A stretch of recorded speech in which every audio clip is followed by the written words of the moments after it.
Hello, everyone. In this lesson, we will explore the timer and counter. Next, we will explore the following 4 aspects. The AT89C51 microcontroller features two 16-bit timers and counters.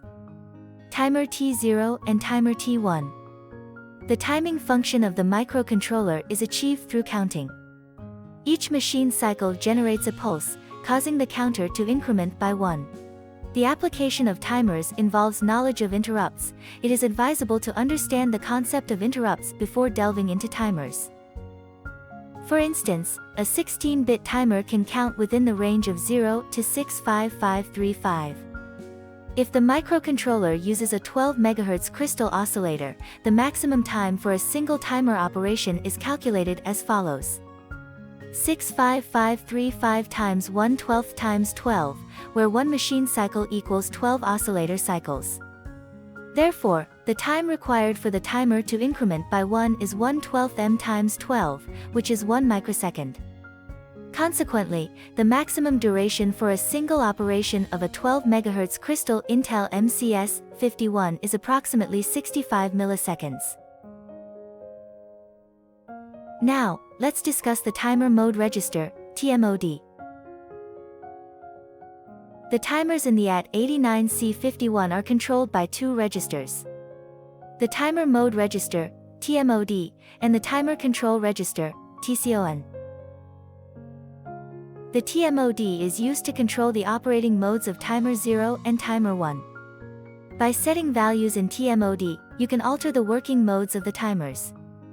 The definitions of the bits are as follows. When using the timer functionality, only the values of D0, D1, D4, and D5 need to be set. Other bits should be set to 0.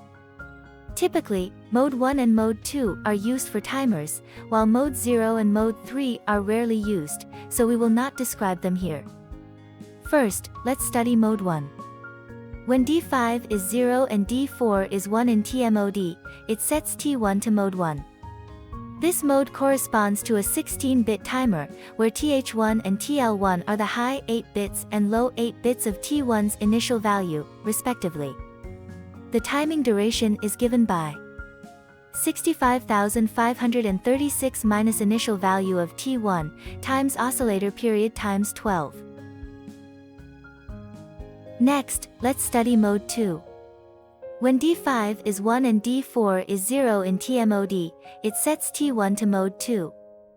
This mode corresponds to an 8-bit auto-reload timer. When the timer counts up to its maximum, overflow, it automatically reloads the content of TH1 into TL1. Therefore, the maximum counting time in Mode 2 is 257 minus initial value of T1 times oscillator period times 12. Now, let's discuss the timer and counter control register, TCON. The definitions of the bits in TCON are as follows. TF1. T1 overflow flag bit.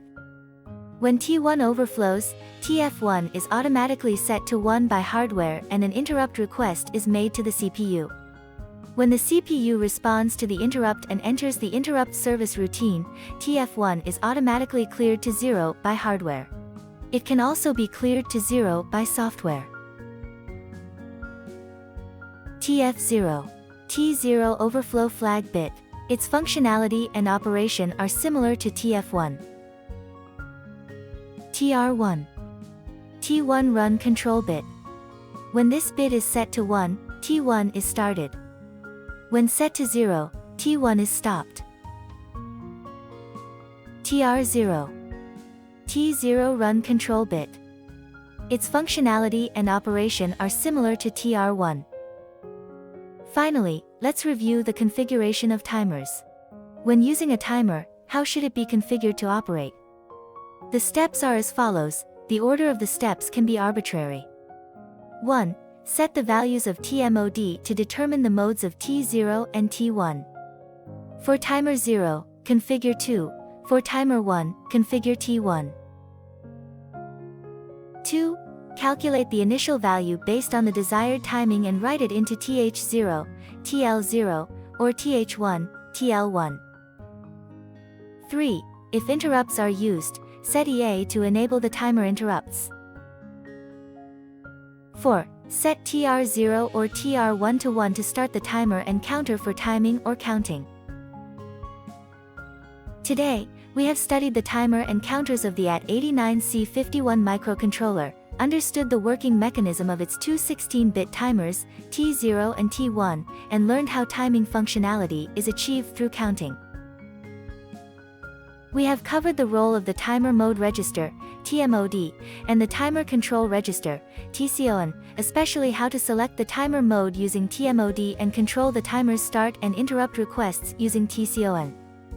We also learned the basic steps for timer configuration, including setting the operating mode, calculating and setting initial values, enabling interrupts, and starting the timer, which laid the foundation for timer programming in practical applications.